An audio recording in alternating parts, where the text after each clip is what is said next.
Terima kasih pemirsa, Anda masih bersama kami dalam MNC News Prime dan masih bersama kami juga untuk membahas terkait dengan manuver politik Partai Nasdem ke Golkar hari ini yang tentunya juga akan membuka berbagai langkah lanjutan ke depannya dalam menghadapi tahun politik atau Pilpres 2024.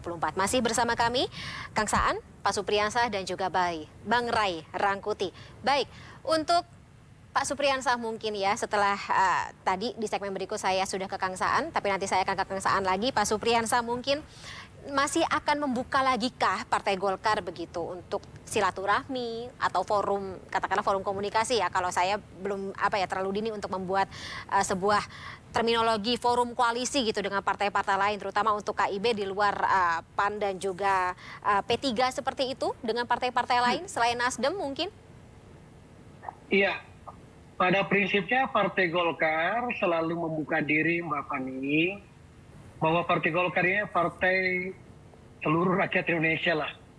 Partai yang sangat terbuka dan bisa orang, kelompok, bahkan partai sendiri bisa datang bersilaturahmi dengan pengurus Partai Golkar di DPP Partai Golkar atau di daerah pun sekalipun. Karena ada harapan memang Pak Airlangga sebagai Ketua Umum Partai Golkar bahwa harapan kita pada tahun 2024 kita memang targetkan untuk menang pemilu. Okay. Nah untuk menjadi pemenang pemilu maka tentu Partai Golkar punya pengalaman yang sangat besar dari dulu-dulu. Nah sekarang ini kita memanaskan mesin kita ini dan mencoba untuk mereview kembali kemenangan-kemenangan di masa lalu.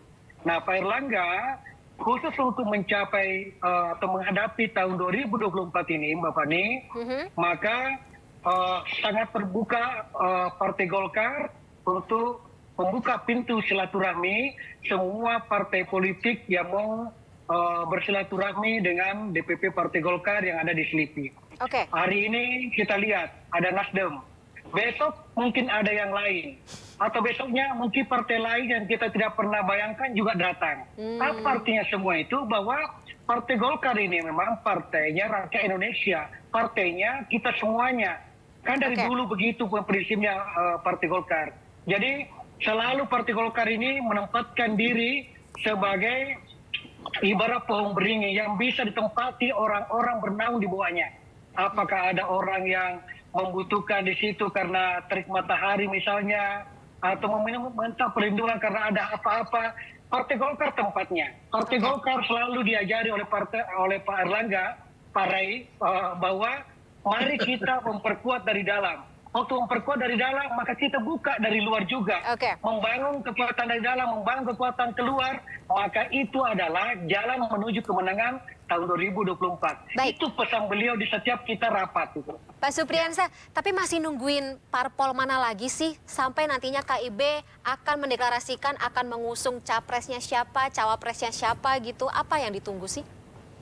Jadi gini, KIB tentu kalau Partai Golkar ini, Mbak Fani, Ray Rangkuti tadi itu sudah menyampaikan. Beliau, Mas Ray ini mencoba untuk menilai.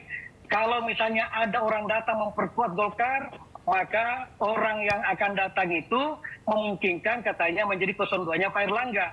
Nah, saya mau sampaikan secara tegas bahwa kami di Partai Golkar selalu berdoa setiap saat, selalu berkampanye di setiap saat, baik kepada kader maupun kepada masyarakat, bahwa calonnya Golkar, calonnya KIB untuk menjadi presiden itu tentu Pak Airlangga. Tidak ada kekhawatiran. Kenapa? Ini kan ada yang pertanyaan, kenapa Pak Airlangga? Karena Pak Airlangga itu adalah orangnya pekerja, silent, pekerja, tetapi bisa dirasakan oleh masyarakat di seluruh Indonesia. Bagaimana beliau mengawal tentang COVID-19 kemarin. Luar biasa keterlibatan TNI Polri. Beliau mengawal dari pusat, luar biasa sekali dan bisa dirasakan oleh masyarakat. Kalau cawapresnya siapa Pak Supriyansah? Ya calon apanya Mbak Fani? Cawapresnya siapa? Ya, pasangan Bapak. Yang namanya lobby-lobby politik seperti ini, seperti yang saya katakan tadi, bahwa sebelum janur kuning melambai depan rumah, maka pasangan-pasangan itu bisa berubah dan bisa ada. Kenapanya lobby-lobby? Oh, kalau ini dipertimbangkan, mendapatkan kira-kira sentuhan ke masyarakat seperti mana penerimanya masyarakat juga menerima dengan baik, seperti ini menjadi harapan publik. Ya tentu ini menjadi bagian-bagian daripada menjadi pertimbangan siapa yang menjadi wakilnya Pak Erlangga nanti. Tetapi yang namanya politik ini Mbak Fani, bahwa kita serahkan karena tidak mungkin Partai Golkar sendiri yang berjuang karena harus berkoalisi. Nah, koalisi itu menandakan ada dua hal. Pertama, kita memasuki memenuhi syarat untuk menjadi calon calon presiden dan wakil presiden. Yang kedua, berkoalisi itu menandakan bahwa kita membangun kekuatan secara bersama-sama.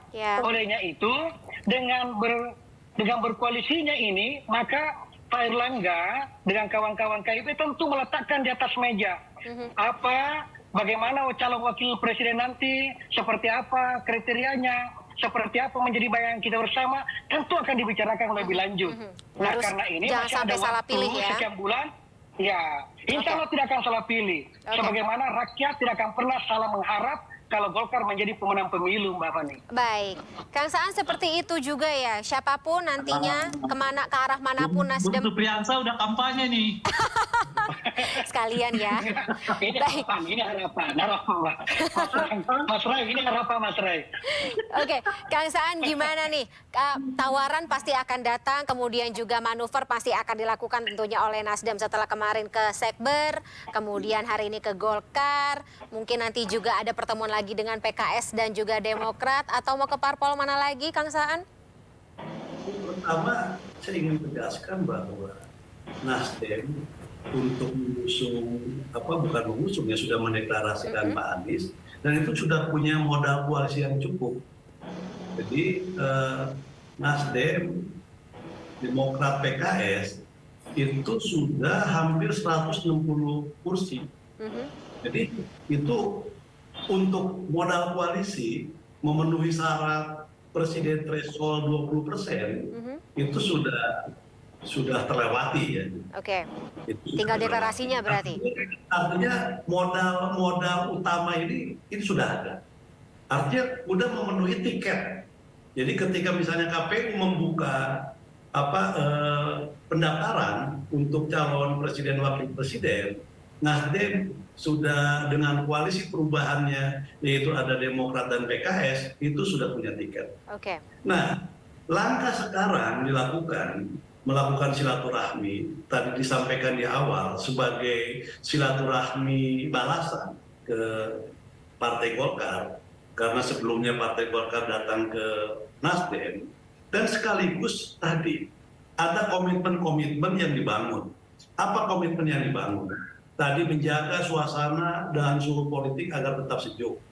Yang kedua, tetap berkomitmen untuk mengawal, menjaga, dan menuntaskan semua kebijakan dan program-program Pak Jokowi dengan Pak Maruf Amin. Dan yang ketiga, tadi membangun yang namanya koalisi ini agar tetap solid, agar tetap kuat, sehingga percepatan proses pembangunan dan percepatan target-target Pak Jokowi di sisa waktu ini bisa tercapai. Jadi ini yang selain tadi ada komitmen bersama untuk tetap menjaga demokrasi kita. Demokrasi kita harus tetap jaga, harus terus tumbuh dengan baik dan sehat. Jangan sampai demokrasi kita sehat.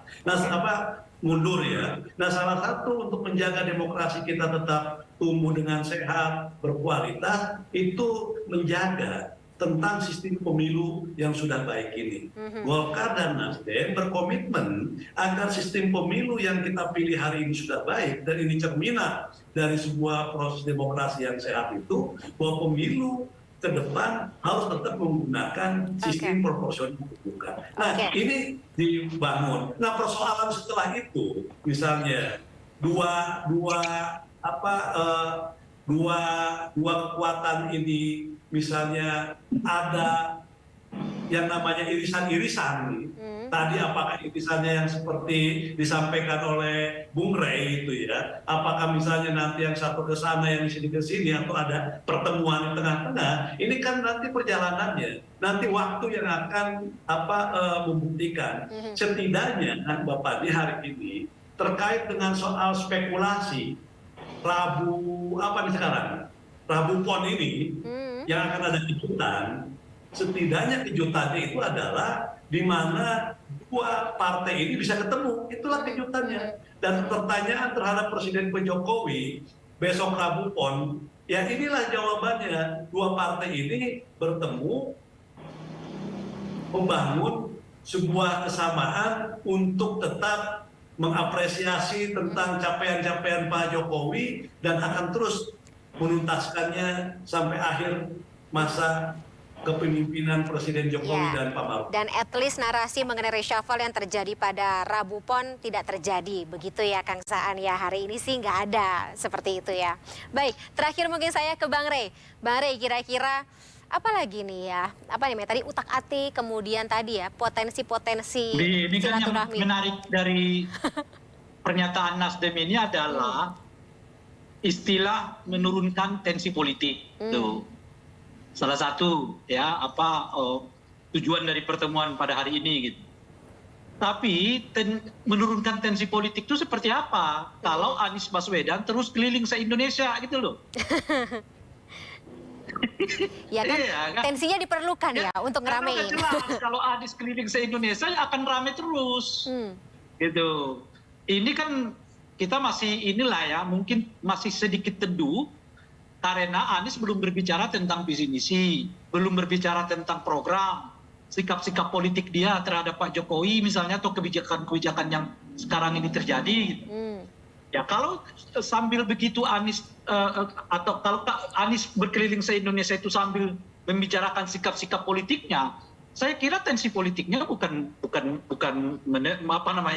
teduh, bukan makin adem, itu makin panas gitu. Nah oleh karena itulah akan kita lihat nanti apakah setelah pertemuan-pertemuan ini misalnya masa pengenalan Anies kepada publik itu ya akan lebih dijarangkan oleh Nasdem, karena baru Nasdem loh yang melakukan ini ya, karena partai yang lain belum melakukannya gitu. Atau sebaliknya, kalau tetap jalan ya seperti biasa gitu, artinya memang pertemuan hari ini mungkin belum ada kata sepakat yang bisa dipegang. Artinya dalam setiap posisinya masing-masing. Dan oleh karena itu warning reshuffle itu masih tetap berlaku, yang kalau menurut saya itu sampai Maret. Kalau di atas Maret memang tidak ada lagi reshuffle, itu artinya udah aman lah Nasdemnya juga gitu.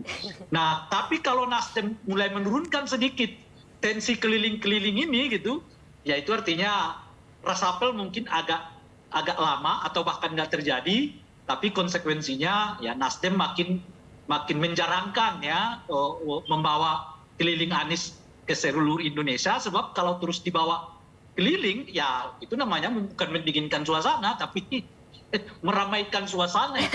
Jadi dengan kata lain Bang Rey, posisi Nasdem dalam kabinet pemerintahan Joko Widodo ini ditentukan dari pergerakan Anies Baswedan ya?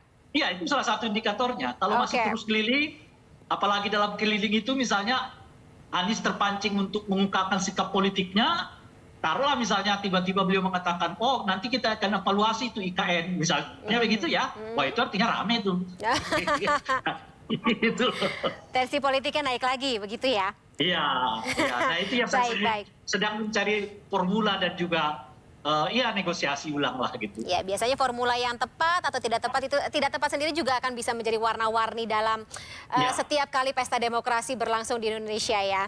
Tapi aduh ini pembicaraannya menarik sekali, tapi karena durasi sudah habis, Kang Saan, Pak Supriyansa dan juga Bang Rey, kita harus terpaksa sudahi dulu dialog kita pada malam hari ini. Terima kasih sekali lagi, salam sehat selalu. Kita akan ketemu lagi di lain kesempatan ya Bapak-bapak. Sampai jumpa, selamat malam. Terima kasih.